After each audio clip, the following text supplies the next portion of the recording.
Mohon izin, sesi 2 kita buka dengan pantun. Mentari pagi bersinar terang, burung bernyanyi di dahan sepi.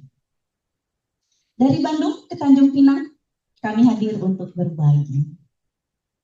Terima kasih. Oke, semoga semua yang hadir di ruangan ini, walaupun segini, semoga masih tetap semangat ya. Presenter tetap semangat, audiens tetap semangat, insya Allah. Oke, bicara tentang artificial intelligence. Kita sebetulnya sudah sangat mengenal ini, sebetulnya konsepnya bukan lagi sesuatu yang baru. Kalau kita tarik sejarah ke zaman Yunani, sebetulnya mereka pun sudah mengenal apa yang namanya artificial intelligence. Dalam artian kecerdasan buatan. Kecerdasan buatan ini dulu ceritanya Daedalus, seorang penemu di zaman Yunani, itu pernah menciptakan sejenis robot yang namanya Talos. Nah, Talos ini tugasnya dia menjaga pulau Kreta dengan melemparkan batu kepada kapal-kapal yang datang tapi tidak dikenal. Itu kan sebuah bentuk kecerdasan buatan ya di zaman itu. Dan dulu juga bangsa Estonia di zaman itu, zaman dulu mereka pernah dikatakan pernah membuat sejenis robot yang dibuat dari jerami dan kayu. Tugasnya adalah membantu tugas-tugas rumah tangga, membersihkan rumah, menyapu, memasak. Dan disebutkan bahwa kalau si makhluk ini namanya Krat, kalau si Krat ini tidak diberi cukup tugas, tidak diberi banyak pekerjaan, dia akan menyerang si pembuatnya. Jadi dia akan marah. Nah, ini adalah sebuah bentuk ancaman dari makhluk, dari robot yang kita buat, yang manusia buat, yang berbentuk ancaman, yang bentuk kecerdasan buatan. Jadi saat ini saya mungkin membuka sesi terkait dengan ancaman ini, terkait keamanan. Saya akan menyampaikan presentasi berjudul menghadapi ancaman brute force berbasis AI. Oke, selanjutnya ini adalah tim kami berempat. Saya sendiri Dian Arya Susanti. Hadir di sini bersama saya tim Ibu Damayanti dan Kang Haidar. Satu orang lagi tidak bisa ikut karena sedang sakit. Next. Oke. Seperti saya sampaikan di awal bahwa kami Perpustakaan UPI ingin disclaimer dulu bahwa konsep yang kami gunakan itu artificial intelligence dalam artian tidak menggunakan definisi yang AI yang canggih yang seperti chatbot misalnya atau ChatGPT dan lain sebagainya. Jadi kita lebih kepada sebuah kecerdasan artificial yang membantu proses dalam melakukan cyber attack semacam itu. Oke, next.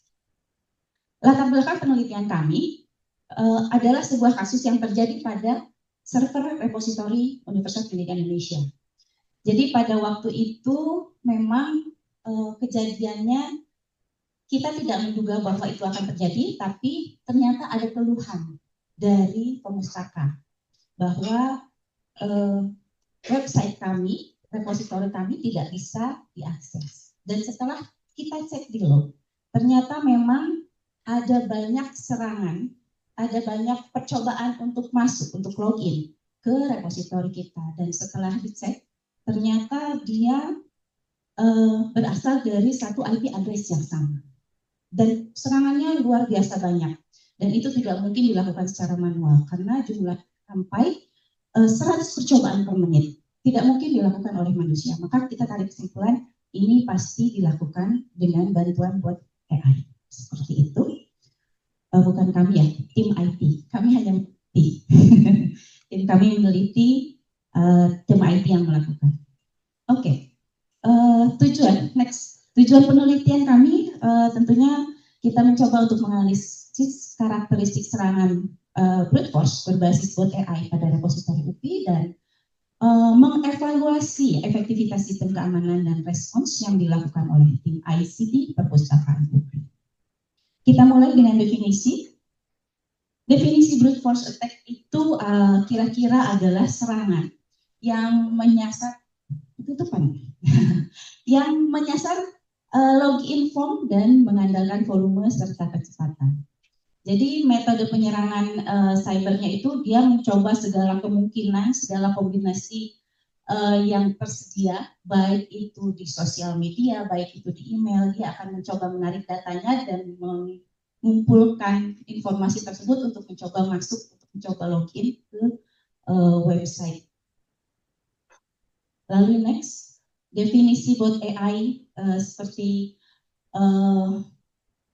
sebelumnya dikatakan, saya katakan bahwa bot AI ini bisa belajar dari data yang bocor atau tidak bocor tapi sudah tersedia dengan bebas, baik di website, baik di media sosial, baik di email, dan ditarik oleh bot ini untuk mencoba untuk login. Jadi dia mengenali struktur situs dan memilih kata sandi yang berpeluang tinggi. Next, metodologi yang kita gunakan. Pendekatan penelitiannya kita menggunakan kualitatif deskriptif dengan desain penelitian studi kasus, dan teknik pengumpulan datanya kita menggunakan wawancara, observasi log system, dan dokumentasi teknis. Next.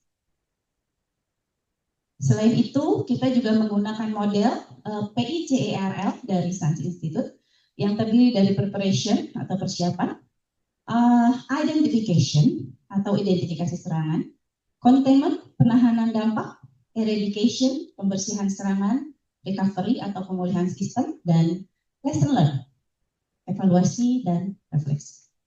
Oke, kita mulai dengan temuan dari hasil penelitian kami. Yang pertama adalah repositori kita, repositori perpustakaan UPI, itu dibangun dengan GNU ePrints 3. Itu adalah sebuah generasi yang cukup lama. Pada saat UPI menginstal ePrints 3, itu tahun 2018. Pada saat itu sudah cukup canggih dengan ketahanan yang sistem keamanan yang cukup kuat pada saat itu. Tapi karena sudah cukup lama saat ini, dari tahun 2018 sampai 2025, jadi tentunya ePrints 3 ini sudah ketinggalan zaman. Lalu sebetulnya sistem repositori ini sudah memiliki sistem open access yang terbatas karena sudah menggunakan login melalui SSO. Lalu bisa dilihat bahwa sebenarnya tim ICT UPI ini sudah memiliki personel yang cukup baik dengan latar belakang dari latar belakang pendidikan elektro, latar belakang pendidikan teknologi dan jaringan, dan sistem librarian. Dan perpustakaan UPI sendiri sebetulnya sudah memiliki kebijakan yang mendukung pemeliharaan sistem ICT dan development. Lalu next, temuan terkait identification. Dari log kita bisa lihat bahwa serangan itu tercatat sampai 100 login attempt per menit. Lalu yang masuk pada URL login umum itu berbentuknya login.php, wp-admin php, yang itu adalah sesuatu yang menunjukkan bahwa itu adalah percobaan brute force attack. Lalu serangannya bersifat berulang dan dari IP yang sama, dan tentunya seperti tadi yang sudah dikatakan di awal, ini adalah dilakukan oleh bot AI dan bukan manual person. Lalu selanjutnya temuan containment dan eradication, mohon izin saya gabungkan. Untuk penanganan awal itu perpustakaan UPI tim IT-nya menginstalkan fail to ban untuk memblokir IP dinamis. Lalu memasang rate limiting pada endpoint login dan penguatan aspek autentikasi. Dan untuk menghadapi serangan burst yang berulang dari IP yang sama itu dilakukan penghapusan akun default atau akun yang lemah. Lalu mempatch OS dan aplikasinya, dan tentunya sistemnya dikuatkan. Lalu selanjutnya recovery. Ibu izin. Ya. Waktunya 5 menit. Tinggal dikit. Selanjutnya untuk recovery, kita melakukan tindakan migrasi server baru dengan kekuatan RAM yang ditingkatkan 2 kali lipat, lalu hard disknya diganti juga Softwarenya Iprin kita ganti ke software yang terbaru 33 ke 34.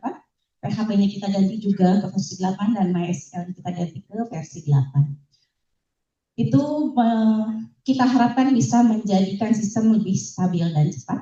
Lalu next, ini adalah lesson learned yang kita pelajari di perpustakaan UPI bahwa ternyata memang serangan brute force ini tidak akan pernah berhenti.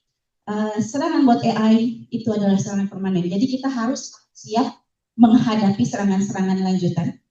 Dan tentunya yang harus kita lakukan adalah senantiasa melakukan update sistem. Pembaruan software dan logging adaptif itu adalah tindakan-tindakan yang sangat krusial untuk dilakukan. Dan kesadaran keamanan di level pengguna ini juga sangat penting. Jadi sebagai pustakawan itu jangan pernah berhenti untuk melakukan pendidikan pemustaka terkait pemahaman atau literasi terhadap keamanan cyber. Selanjutnya, evaluasi efektivitas. Ini adalah aspek-aspek yang kita evaluasi dalam waktu deteksi setelah proses perbaikan. Waktu deteksinya lebih cepat, walaupun masih menggunakan manual log. Tindakan mitigasinya juga efektif. Respon adminnya memang belum real time, tapi sudah cukup baik. Dan false positifnya juga tidak ditemukan. Untuk rekomendasi, kita merekomendasikan bahwa bila menemukan serangan serupa di perpustakaan lain, tingkatkan sistem logging dan forensik, lalu gunakan deteksi AI untuk serangan otomatis, upgrade server dan sistem load balancing, dan latih juga staff dan juga mahasiswa dalam hal ini pemustaka, dalam hal keamanan digital, dan audit serta update sistem secara berkala. Next, sebagai penutup, kami ingin menekankan bahwa keamanan siber bukan hanya urusan tim teknis. Jadi semua pihak bertanggung jawab untuk keamanan cyber ini. Terima kasih. Saya tutup. Wassalamualaikum warahmatullahi wabarakatuh.